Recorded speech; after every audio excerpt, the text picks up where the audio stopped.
پیامبر همسرانش می نشانه، میگه شما اختیار دارید. ان کنتن تردن الله و رسوله فان الله اعد للمحسنات منکن اجرا عظیما. سبحان الله. ان کنتن تردن الحیات الدنیا و زینتها فتعالین. راه برایتان بازه.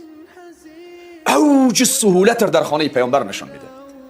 برای همسرش میگه همسر عزیزم، اگر میخواهی با من زندگی بکنی این زندگی منه، این اخلاق و رفتار منه. اگر نمیخواهی راه برایت باز است. تو رو به خدا ما چی میکنیم؟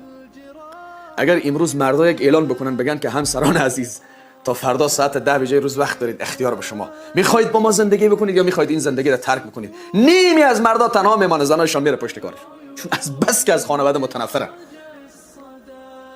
این تقصیری کیست؟ والله قسم است اگر ما همون کار و دستوری که رسول الله اجرا کرده اگر امر بکنیم، باز میبینیم که چی میشه. نتیجه خوشبختی رو میبینید. پیامبر دخترانش عروسی میکنه، نزدیکترین افراد به رسول الله در عروسی دختران پیامبر خبر نمیشه، دعوت نمیشن در عروسی. حتی ابوبکر، حتی عمر.